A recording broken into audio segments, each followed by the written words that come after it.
Hey everyone, welcome back to Conversations in Pop Culture, and we are back in the saddle once again for another season. And before I introduce my guest, I do want to remind everybody that this episode is brought to you by my friend Preston Poulter's Palace of the Golden Princess, which offers a fun, sexy romp through a fantasy RPG setting run by women. Issue 3 launches soon on Kickstarter, and right now, if you sign up for his email list at pocketjackcomics.com, he will happily send you a PDF copy of issue 1 so you could try before you buy, as well as my friend JD Rosario, who has Limbo, almost all Eternity 1 and 2, where you will find demons, breasts, booze, hell freezing over, and not safe for work covers, a comic book too naughty not to be nice. So go check that out as well. But enough about that, because I have with me bodybuilder, figure, competitor, wrestler, HardBody Barbie X. So welcome to the show.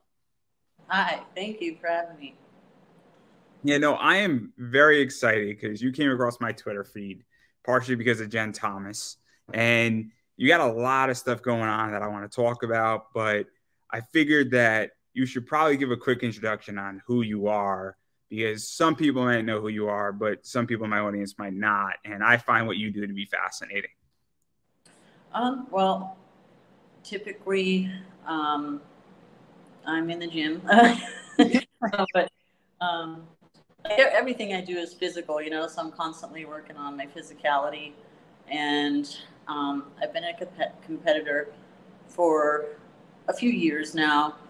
I grew up actually dancing, and I've always been a pretty physical person, and it just kind of like evolved over the years. And now I'm getting more into my bodybuilding training and learning a little bit more about grappling, wrestling, and all the different ways female strength and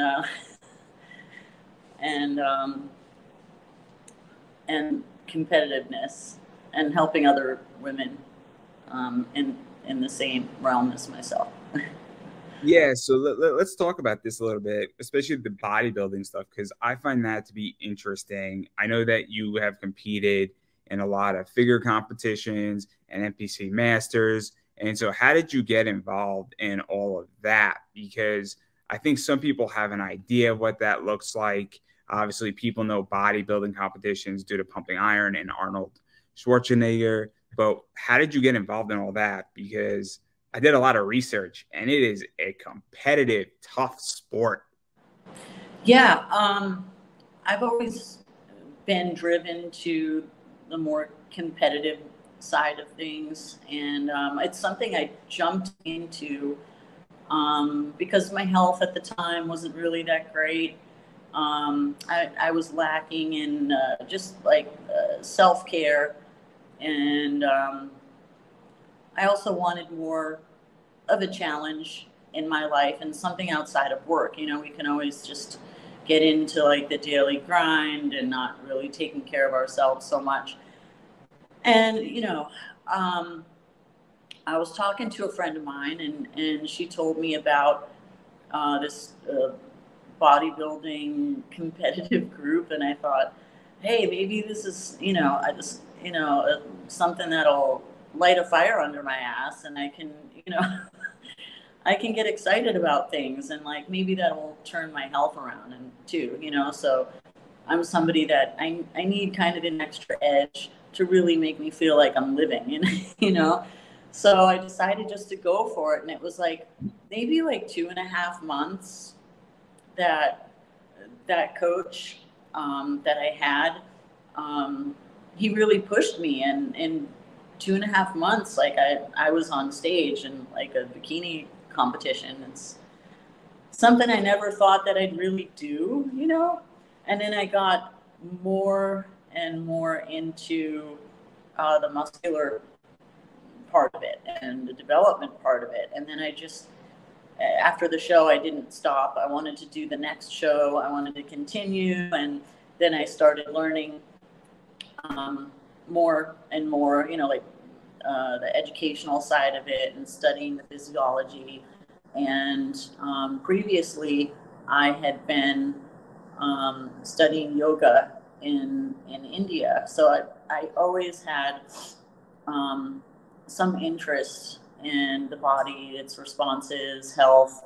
But like anyone else, like, you get busy and you really stop kind of thinking about all the things that you should. I wasn't paying attention myself, and I needed something different. So it's something that showed me like another side of life that was a little more exciting and what I was looking for. And it changed me. And now I'm getting into, I just got a new coach, and I'm going to be getting more into the physique division coming up next. So Yeah, in the let's 6 talk months. about this. Yeah, let's talk about this Sure. because I mean, there's a lot that goes into it. It's not just lifting weights. It's not just doing leg presses. Obviously being proportioned, making sure that your muscles are healthy, making sure that I guess it's not grainy and that it looks appropriate and that what is that like? Because there is an element of balance when you're doing bodybuilding and bikini shows and things of that nature. And it's not just about, can I deadlift 600 pounds? Mm-hmm. And so what is that like, even figuring that out in training and understanding that, your legs need to look proportional to your arms and other parts. And that if one part looks weird, it's going to throw off the entire thing. And you're not really going to be competing in what I guess is a judging competition, for lack of a better word. Might not be using the correct terms, but hopefully I'm somewhere near the target. Yeah, well, of course, everyone's built differently, and we have all sides of our build and our DNA. That some is more plus than others, and certain areas. Like some people might have more upper body strength, or because of the way they're built, they have more quad strength or hamstring dominant over quad or glute strength.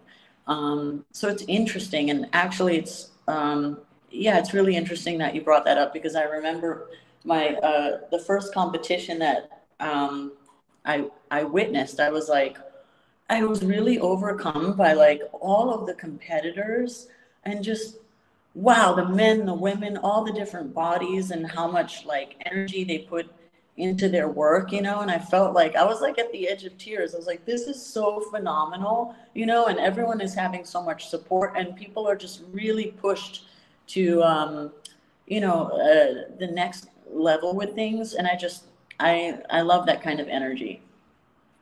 So that, that's all part of it too, is embracing the lifestyle and having trust in your coach, and following through and being consistent with your diet plan, with the workouts, and also embracing those rest days, and the recovery, getting regular body work done. It's all very important. Yeah, let's even talk about that too, because obviously I am not a gym rat. I do maintenance on my body, and then I take care of my body the best I can.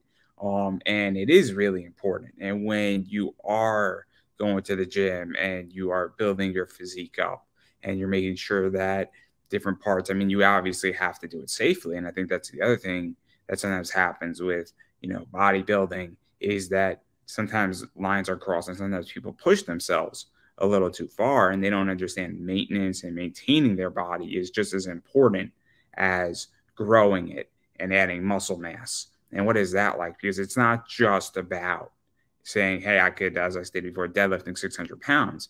You have to make sure your muscles grow at an appropriate pace and other things, and they look good and that you're healthy. And it's a real, I think, issue sometimes in this sector.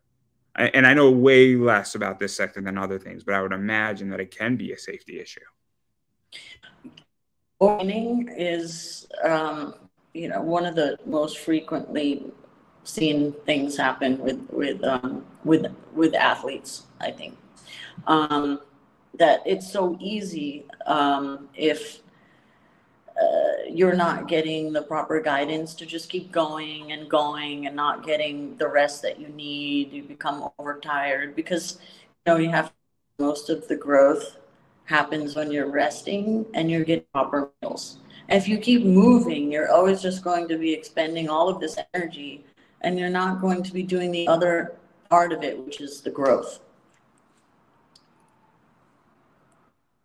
No, I find it fascinating. And again, I know way less about this than other things. I find this whole thing fascinating. I find what you do. And then the other side of all this is the actual presentation side of it that I find also interesting, because going to the gym, adding the muscles on, making sure you're toned, making sure that you're balanced as much as you can be. But then there's the presentation side of it. And obviously, you're in a bikini, there's posing, there's quarter turns, there's a way how to properly do it. And then you're also walking in high heels. And so what is that like? Because that's a whole different art form as well, where I think it's really the part that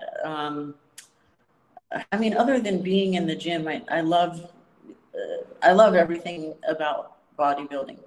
And growing up, I used to dance classical ballet. I love everything about the theatrics of it, the music, the movement.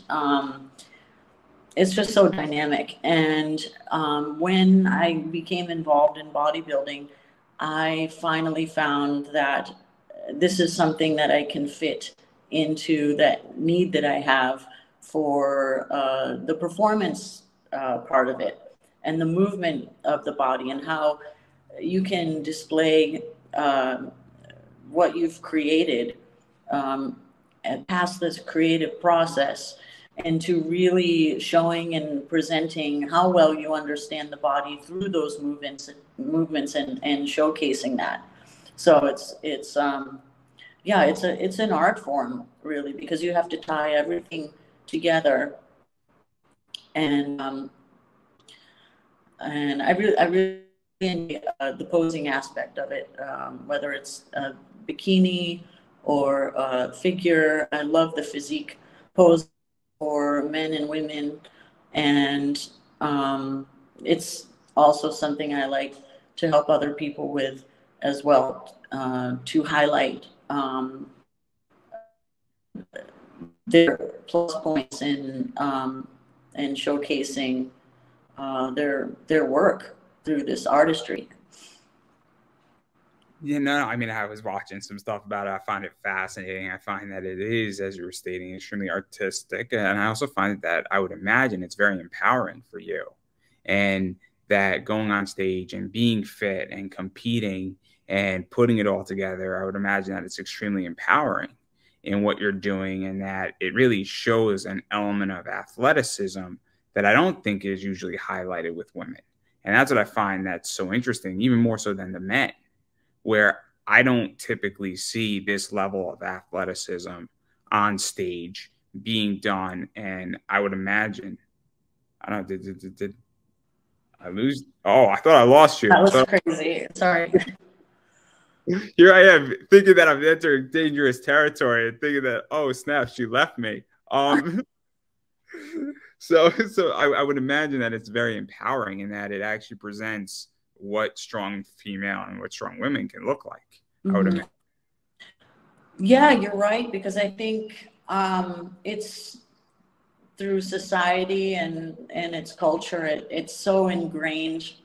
You know, if it's not at the forefront, it's definitely in the back of our mind that this is maybe something taboo, you know, or even wrong. I mean, I know older men that I have talked to will tell me that growing up it was like, oh, this is wrong or disgusting, or the athletic women that went to their high school were never the ones that were talked to or pursued by the boys in school, you know. So it's been ingrained in their heads for so long, and maybe this taboo has built some kind of want or need to explore and find and look at stronger athletic women.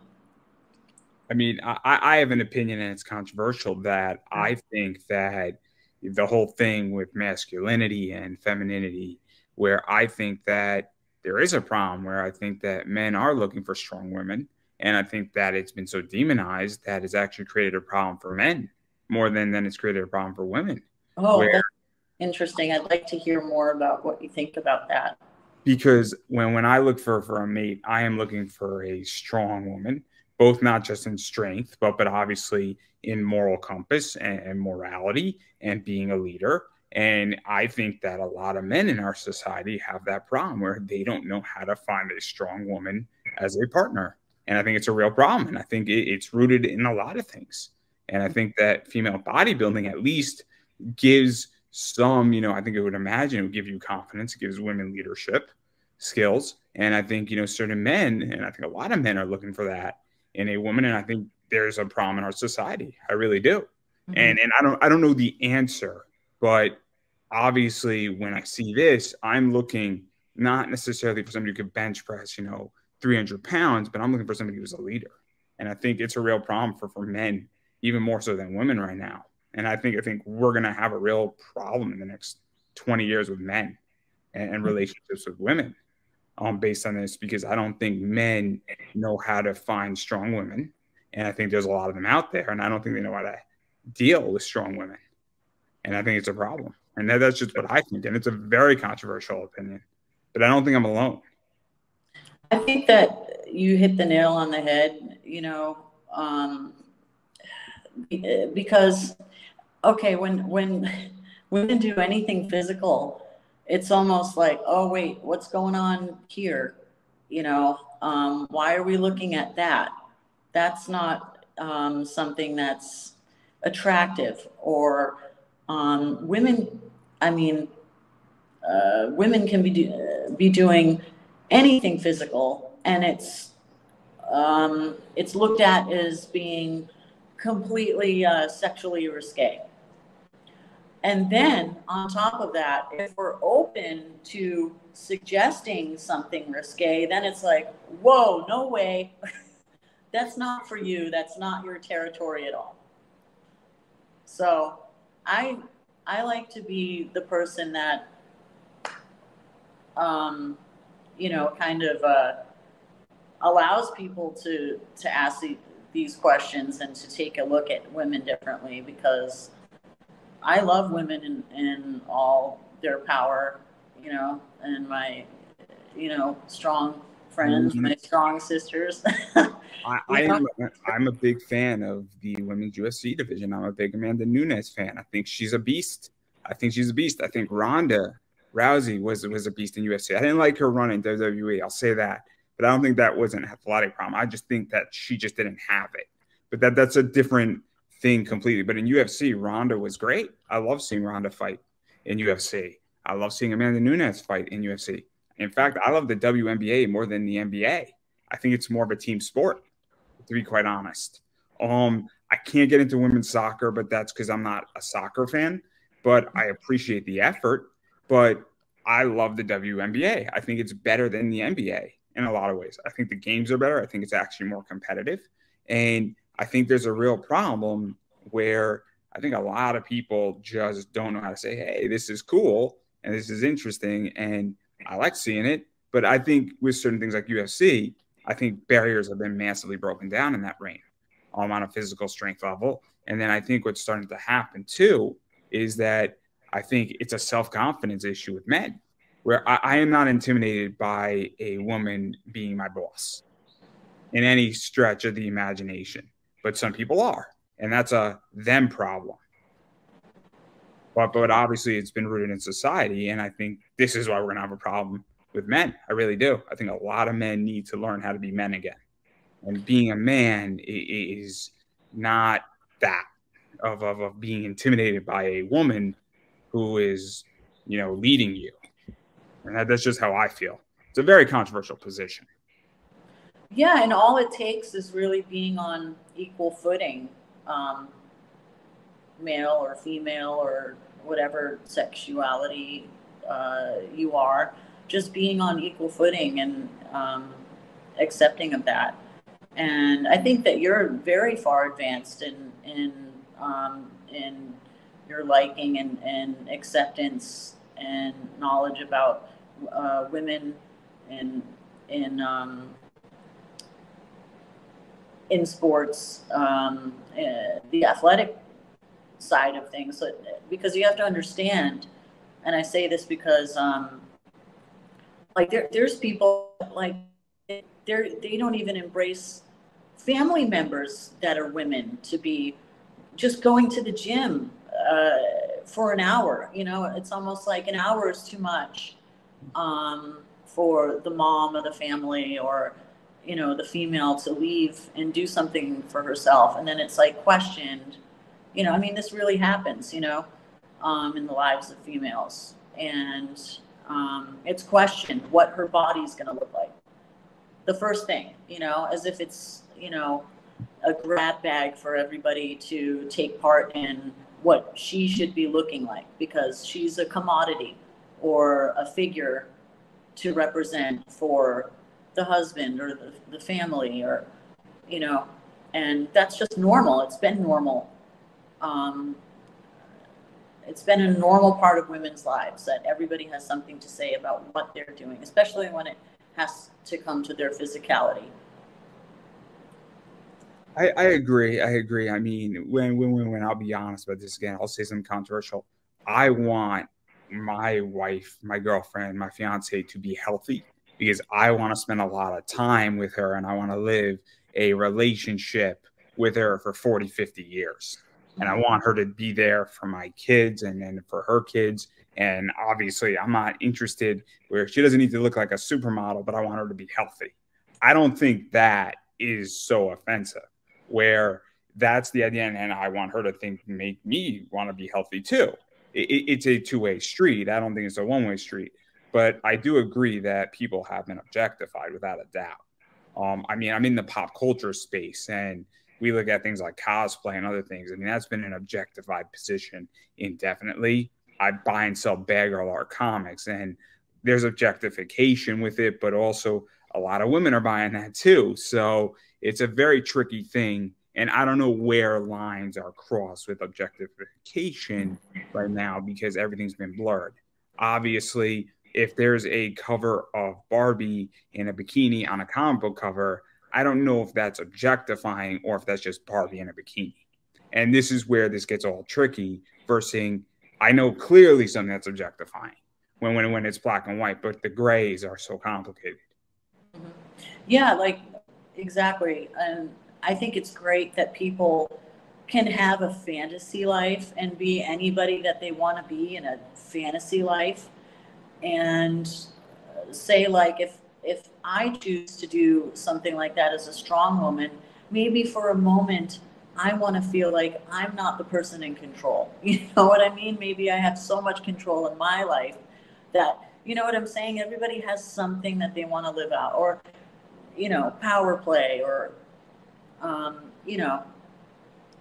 So I know plenty of people who could definitely benefit from giving up control, even for an hour. I know plenty of people where I make decisions every day in my life where I have a lot of control. And without a doubt, it'd be nice if somebody took power away from me for 6 hours and said, no, you're going to be in like timeout for 6 hours. Without a doubt, because it's yin and yang, and I understand psychology. There's a reason why I take days off. Because if I didn't take days off where I don't touch my business, I'm going to die without a doubt. So I completely get that about power play and yin and yang, because you need balance in life without a doubt. Yeah, it's very psychological. I mean, everything we do in our regular lives, and it touches the back of our mind in a way. You know, we need some kind of a release in life. And when did we ever grow up? I think a lot of us are really still kids inside. You know, well, I'm a be in touch with that, definitely. I am a big child. I buy and sell comics. I buy and sell baseball cards. I have not grown out of being 5 in any stretch of the imagination. Where And I'm a huge anime fan. I'm still a huge anime fan, and I haven't grown up yet. I mean, obviously I've grown up, but I've rooted my business and my side hustle beyond my 9 to 5 in my hobby, and it makes me money. And the reason why it makes me money is because I love it, I care about it, and it's amazing. And I think that's another thing that's super interesting. But I do want to touch on this fantasy stuff because I do want to link it to what you do, because you do session wrestling and custom wrestling. And I do want to talk about that because I like that sector a lot. Obviously, I had Bella Rockefeller on. I have a relationship with LFC. I have a relationship with Jen Thomas to some degree, and she's been on my show. A bunch of other people have been on my show that I know, and have relationships with other people that I can't say their name because I don't know if I can or I can't. So I'm not going to even pretend. Bella Madison's been on, and I love Bella. And so what is that like? Because that's a huge sector. In my opinion, it's complete customization. It's obviously that fantasy. It's competitive wrestling, submission wrestling, a bunch of other stuff, grappling, feats of strength, anything you really want it to be, it can be. And what is that like? Because I think that is kind of that fantasy / competitive / people want to have, fun in their life. And I don't know how to say this politically correct, so I'm going to just be quiet. Yeah, similar to cosplay, it's just almost the same kind of thing, except we add in our physical, different feats that we can do. Whether we're into kickboxing or whatever it is that we can display. And it's a lot of that, dressing up like cosplay, acting. And then, if you really want to get into learning different holds, and it can get pretty intense and real for the person on the other side of it. Definitely. So to even talk about this, because this has been around, I think, for like at least 10 years. But in recent years, from my understanding, it's gotten a lot bigger.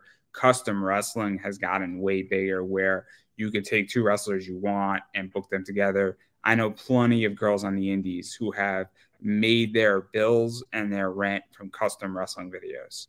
And a few of them are in WWE right now. And it's a really interesting sector. And I know plenty of them who have done wrestling sessions and things like that prior to coming over. And so what is this like? Because it's a huge market.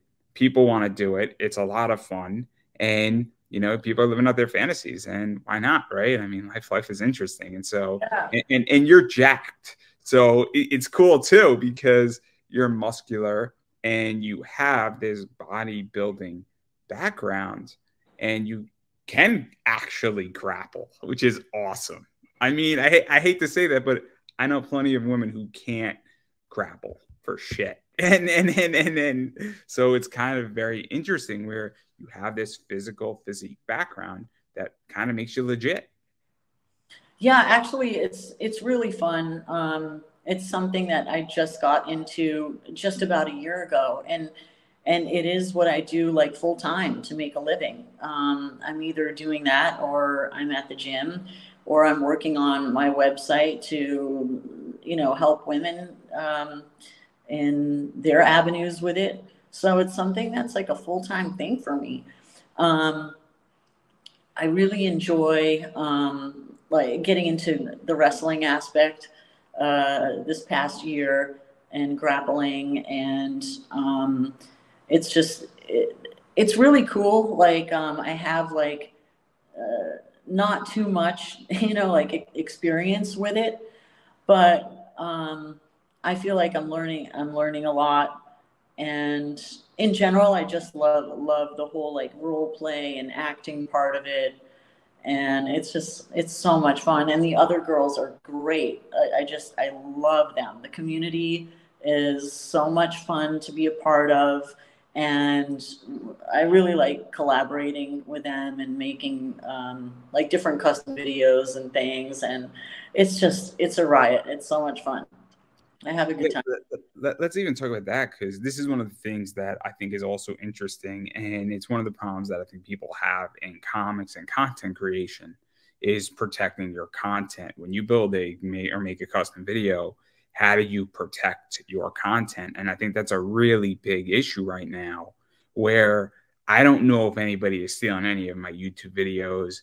I personally don't care at the moment. I would prefer they don't. This is not an open invitation to anybody, so don't think it is. But I don't know how to protect my content, because I know that so much content is out there, from adult content to music to YouTube and a bunch of other stuff, and it's not that hard to steal it. And so what is that like? Because it is your brand, it's your work, it's a revenue stream, and it's problematic. And so what is that like for you? Because I don't know, because it's a problem that comic people have. It's a problem that any content creator has. And I think it's a real issue going on right now. And I'm very curious how you feel about that, because, yeah, I don't think it's just it's not a single issue anymore. It's cross content creation.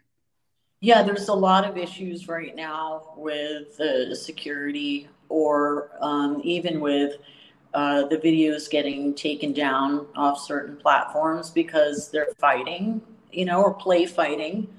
And or it just gets flagged. I mean, I've seen that happen on Clips for Sale, and I Want Clips. I've seen people get their videos flagged, and but there's nothing bad in here. And I've seen things happen in that regard, and it's not that hard, because people post things on Twitter.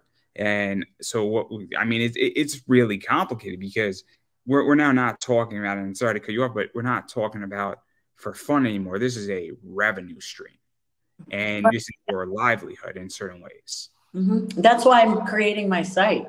And it's going to be a combination of like Clips for Sale, OnlyFans, even some live streaming similar to, I don't know if you know, that platform, Her Biceps, where women will pose, and it's live stream. So I'm opening up a lot of the capabilities so that people won't be getting flagged, and they won't be getting removed. And so security is also something that we're trying to really detail as well. So let's actually talk about that a little bit too, in which that obviously there's a problem and you're coming up with a solution. And so what is that like? Because my experience in life is that nothing is ever built until there's a problem or a need for it. And so what is that like to say, hey, look, these sites aren't working, or they're not working efficiently, or there's 4 hurdles I need to go through when there should only be 2.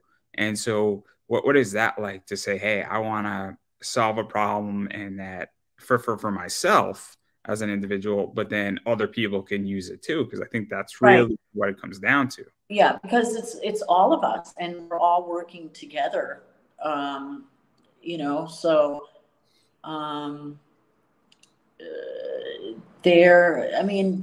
the sites I know that are out there, they're constantly being worked on for protective purposes.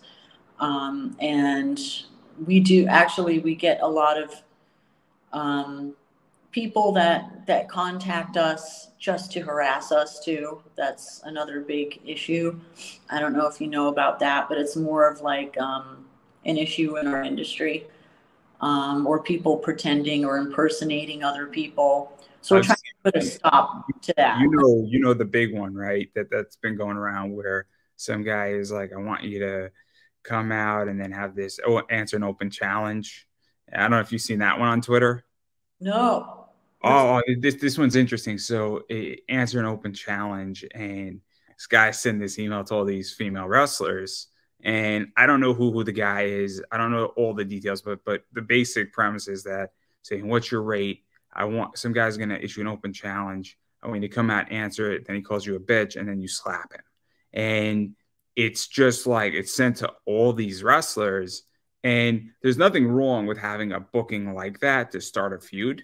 The problem is that when it's sent the same message to 50 women wrestlers, it becomes a problem because it's obviously somebody trying to pull something that is obviously a hook in. It's not coming from a position of being genuine versus saying, if I was booking shows saying, hey, here's what I have for you, and I want you to book you for 4 shows, and I want it to start off this way. And it's not coming off professional. And that's just tame compared to what I've seen, what I've heard from other people. And it's very interesting. And Jordan Grace has a whole book on this, of people of her DMs. And it's a very interesting book, to say the least. Well, these guys, they try to impersonate other girls to cause feuds with one another. They're losers. You know, they want all this attention. And, but, you know, it does take away our time, you know, and there is actually a site for time. I know Jennifer has time wasters on her site, on Session Girls. She just added that. She just added that, I think. The last time I spoke to her was like 3 years ago. And that wasn't there 3 years ago. Where I think it's like the scam section, I think. Yeah. There's that. Yeah. I don't know if there's another thing on Session Girls for time wasters. I know I'm not part of that because I'm not a time waster, hopefully. But a friend of mine has a really good quote. There's a lot of people doing interviews. There's a lot of people booking wrestling shows. There's a lot of people trying to do photo shoots. There's very few professionals. And it's a very good quote that my friend Dustin Burnell said, where there's very few professionals in most industries right now. But anyway, sorry for cutting you off.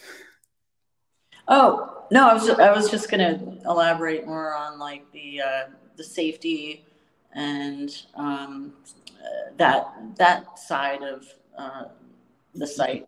Yeah. Did you feel that also it creates an issue of saying, who can I trust? Because somebody is impersonating, right?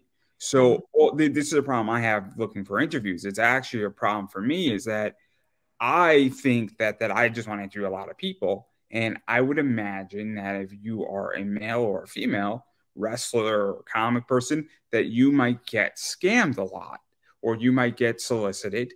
And then some people are legit and some people aren't. And then who can you trust? Who is worth your time? Why are they worth your time? Or what's going on here? And then, is this a real booking? I mean, I just had an issue on Instagram for an ambassador deal. And within about a minute or two, I realized really quickly that this is not going to work. This isn't a legitimate offer. And they're trying to get me to spend $20 to buy 3 shirts. And, you know, so I don't know how you feel about that, but I would imagine that becomes very frustrating. It's like, is this a real deal or is this not? Or is this a real booking? Is this a real session? Is somebody just fucking with me? Like, no, it happens all the time. I mean, I get like hundreds of emails that are like all bullshit, most of them. Or maybe it's just in the moment they want to do it and then they drop off the face of the earth. Who knows? But yeah, but the funny thing is these people that are really doing this, trying to waste everybody's time, they think that, you know, they've got us or they've won. But, you know, the reality is that people that are in support of this community, they've already found ways through technology to help us out. And there is even another site that's coming out. I think it's called sessionsafe.com or sessionsafe.org. And it's going to be a place where actually you're able to put the person's data in there that you're getting contacted through. And then other girls that have had experiences, they will also be able to tell you what's happened with them, with that person, with that email, with that name or phone number. So, and then as well, there will be a section for scammers or any girls or guys who have, or session girls who have scammed, or they're not real, obviously they're not real session girls. They're just trying to scam. So there's that too. So with every problem, I guess there's a solution. So we'll see. See, I find this interesting because, you know, obviously, I mean, I'm in this space. I'm in the media space. I've been here for almost 10 years now, interviewing people, and hopefully I have a good reputation. But even still, it hurts me when all this shit's going on, because all of a sudden it makes it harder for me to get an interview. It makes it harder for me to run my business and run what I want to do. And it makes it harder to make connections. And I work my ass off to make connections. And even still, it is really, really, really hard. Where in order for me to interview wrestlers, for the most part, and some cosplayers, it could take 20, 30 interview requests for an interview to get one. Where previously, maybe 8 years ago, it took 15. And I'm well aware that there are problems. And I'm well aware that people are extremely skeptical in certain industries, and rightfully so. And even I'm skeptical when I do interviews. I don't do much media as far as me being interviewed, because I'm extremely skeptical of how is this going to be used. And the sector that I find the least skeptical is actually finance. When I'm on a finance show, most of those are run professionally. When I'm on like a pop culture show, it's a toss-up, and it can go good or bad. And even still, it's very problematic for me. So I'm very sympathetic, and I'm not making much money on this show. So I can imagine that when this is your career, and I don't know what you make on it, you don't have to answer. It's all right. You can keep that one to yourself. I don't feel it's appropriate to ask, but when somebody's costing you maybe $5,000 in a week, I mean, that's a lot of money. Yeah. I mean, hopefully, well, there's an answer for everything. So with these session safe, or I think that there's a lot of different sites popping up for people that are doing just what you do and what I do, so that we know who we can collaborate with. I think there's one, it's a similar OnlyFans site. It's like Only Collab or something like that, which is pretty cool too. So you can find people in various different fields of collaboration, whether they're like you said, like cosplay models, or other. It's interesting too, because for me, also what's going on is that you mentioned obviously that there's a bunch of men, maybe women, trying to do scams and cause harm for whatever reason, because it could be both. It could be both with these. It could be fellow, session girls, for all we know, because people are jealous and they don't like that somebody else is making more money than they're making. And I've seen that. I've seen that in the cosplay community, and there's a lot of dark sides to things that I wish I didn't know. But I've also experienced just dealing with bad people in general in all of pop culture space. And there's plenty of cosplayers who I realize are very, very, very bad people.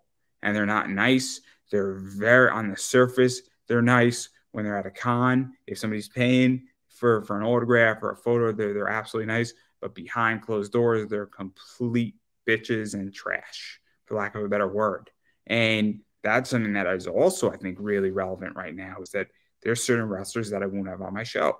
There's certain people that I won't have on my show because they're just not good people. And they're horrible, horrible individuals. And I think that's the other side of this too, is that I don't think it's just one-sided. I don't. I think that having things like that, saying, I didn't have a good session with this person. This person wasn't professional. I went to their hotel room and it was dirty. I think all that is extremely relevant right now. And I think that it's not just on the scamming side, because I think that a lot of people are not professionals. And I think it's really important, actually, to have honest critiques and honest reviews and honest feedback on both sides. Oh, yeah, definitely. Yeah, because it's a community, we want everybody to be comfortable and doing what they're doing and having a good time and have fun. There's a lot of people out there with mental illness, and it's pretty sad too, because these people will take them and monopolize their time telling them things about other girls that aren't true, and it's pretty sad.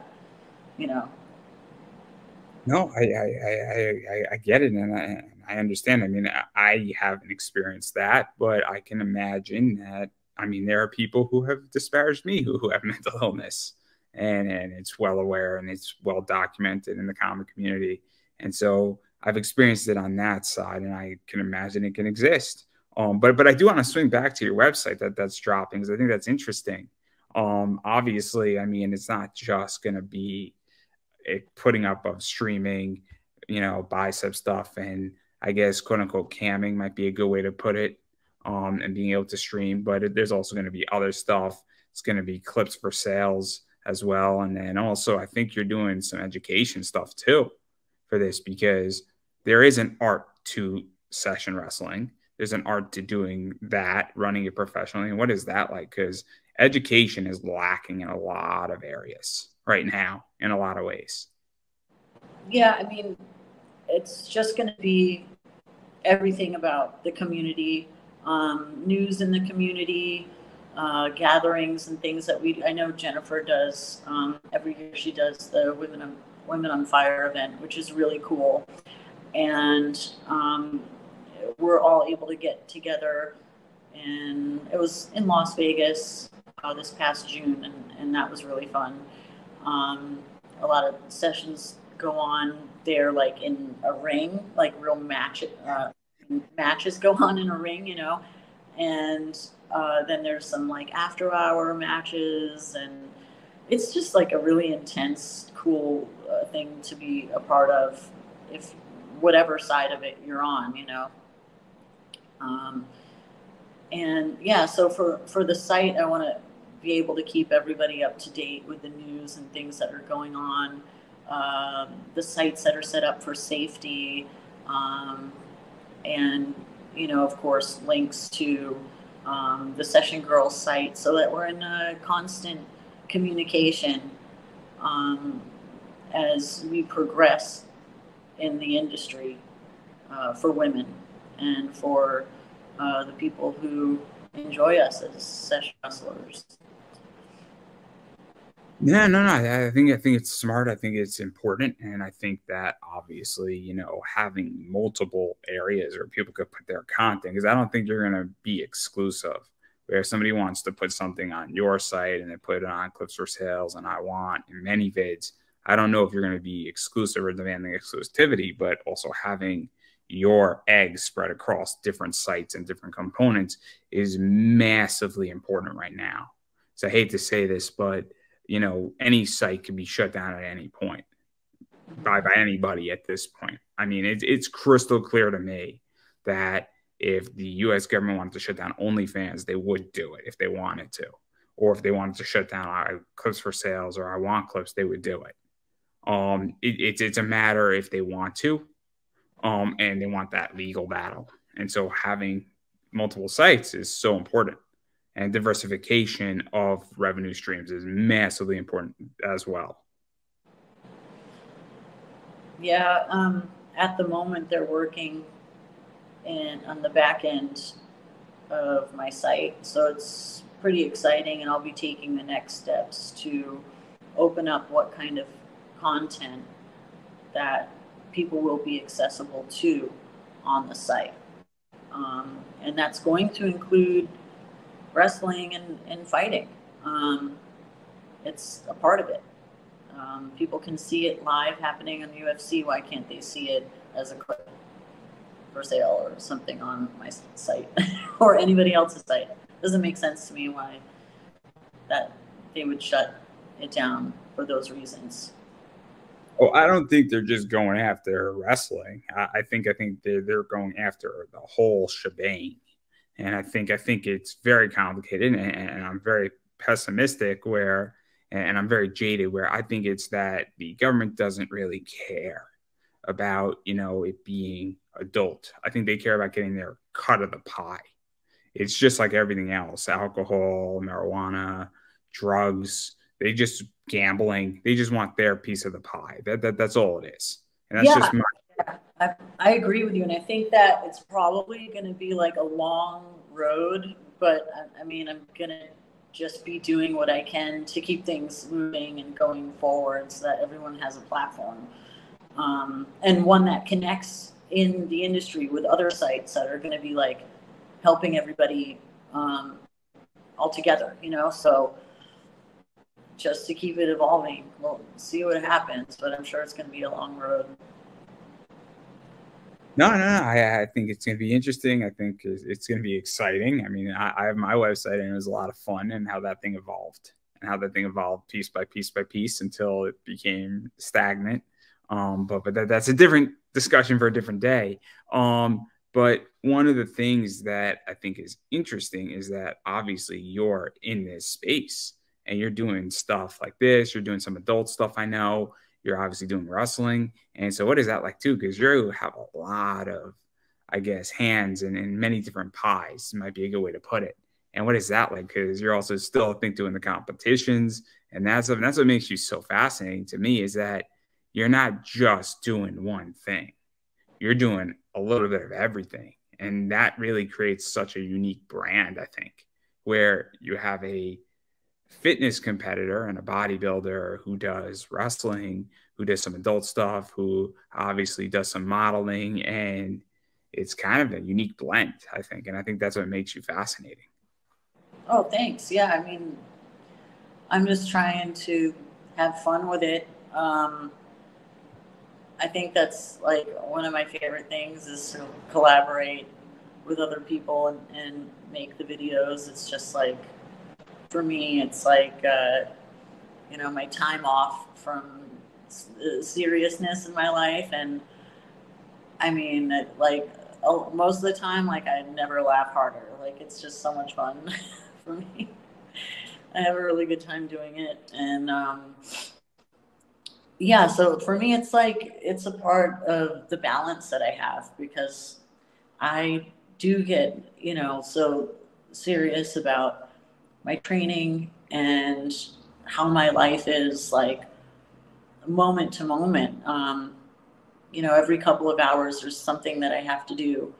I eat my meals, make sure that I'm doing everything that checking all the boxes for preparing myself in the work that I do in bodybuilding. I also like to help people with their posing routines, and the art of it is great. So I think that one of my goals in life was to get to the point where I'm just like living my creativity and living my art. And for the most part, it's really starting to feel like that for me. So I'm pretty happy about that. No, no, no, no. It's fascinating. And then, I mean, obviously, it's cool, and I'm excited to see what you do. I really am. And but I do want to bag out of all this, and I am curious because obviously you're getting shit done, and it's really cool what you're doing, and I'm excited to see what your website does, and I'm excited to see what you do in competitiveness. But I am very curious where you see obviously the bodybuilding industry going because it's in an interesting place, I think, at the very least, where obviously, Arnold has got some attention on Netflix. And I think those competitions have gotten some attention. And I think it's also changed. And I think that, there's a little slight resurgence with it. And I'm curious how you feel about that at the moment, because that's something that's interesting. And then even going further, where do you even see session wrestling going and custom wrestling going as well? Because that's something that obviously is growing very, very, very slowly but steadily. Yeah, I think as far as bodybuilding as a sport for women, it's really evolved and it's gotten more accepted. It's definitely like less of a taboo. Um, and I think that ties together with women's health as well, which, I mean, that could be like a whole other subject, but it really does tie into that. Even most recently,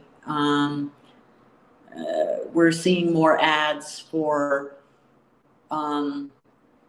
women and women that are suffering from hormonal imbalances. Okay. And so even up until as soon as like last year, you could, as a woman, you could go into the doctor's office, and it was like kind of an unheard of thing to say that, oh, I need help because I'm perimenopausal, or you know, I'm getting these side effects. I know it has to do with my hormones.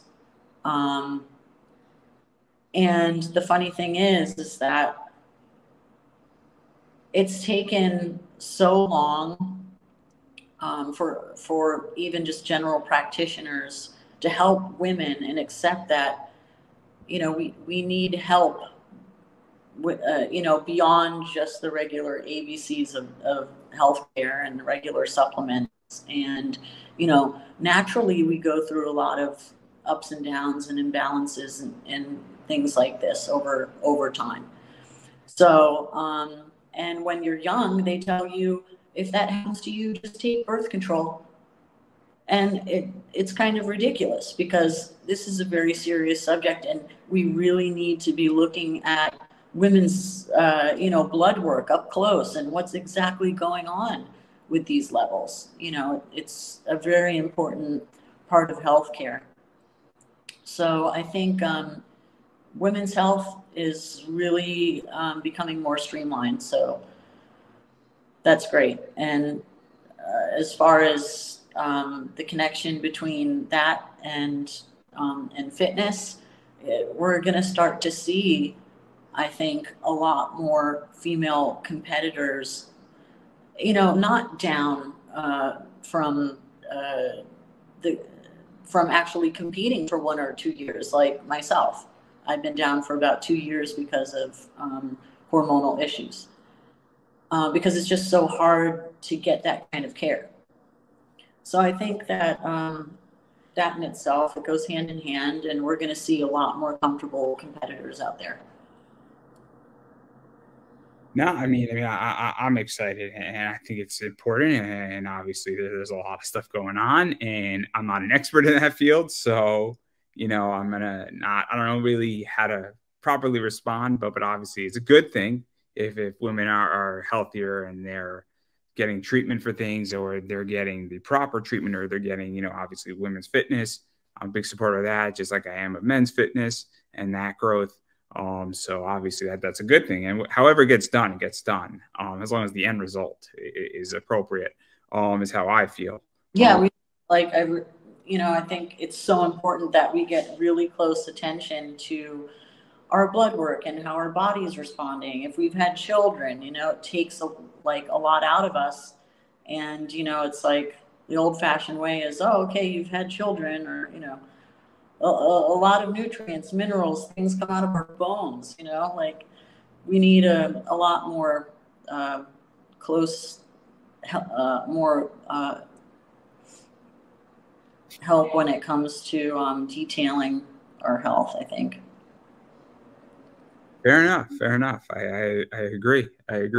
And then just even going further into this, and obviously I'm going to give you a chance to self-promote in 1 second, but where do you think session wrestling is going as well? Because as I stated, it's one of the things that is slowly growing. I think more people want to do it. I know some women are into it. I know men are into it, and custom wrestling is a part of that. And I think it's only going to grow, because I think we're in an age where everybody wants customization in their life. And if I can pick a match and I can have a custom video made of anything I want, you know, it's a very powerful thing.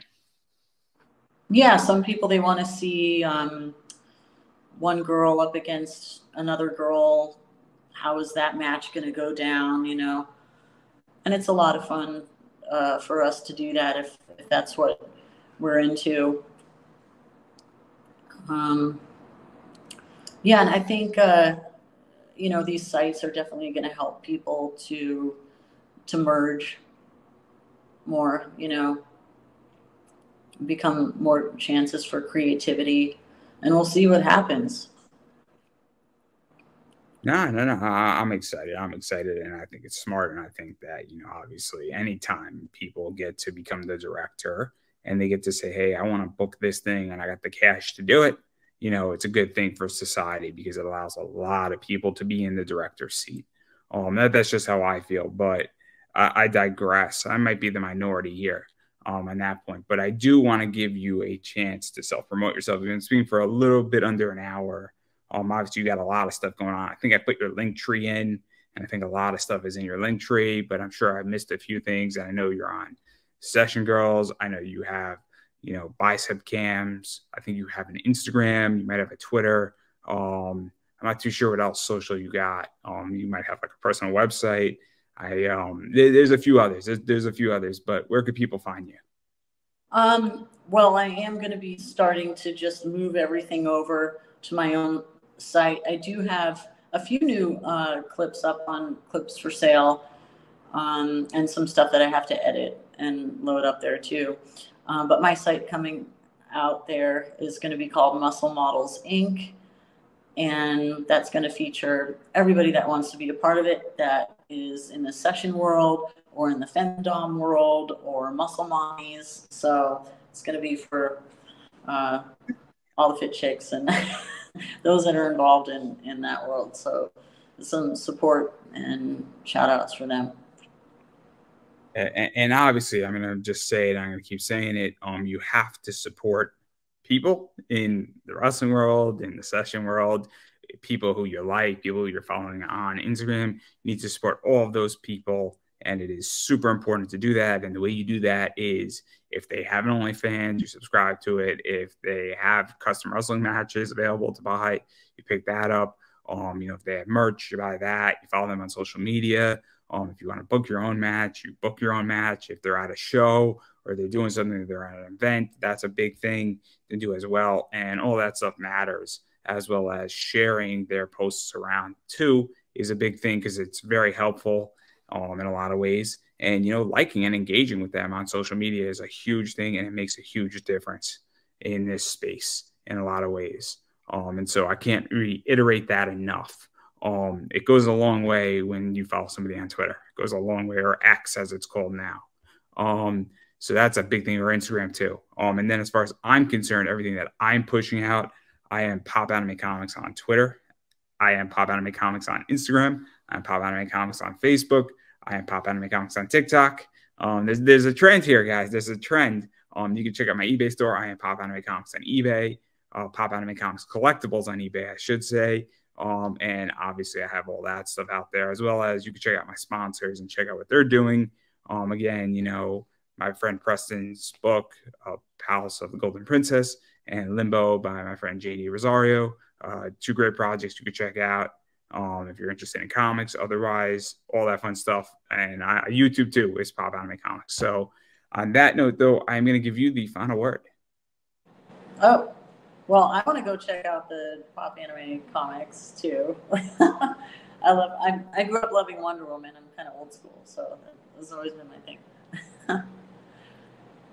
Well, I couldn't have said that any better myself, and I appreciate when people want to check me out. So feel free to check me out, everybody. And that is a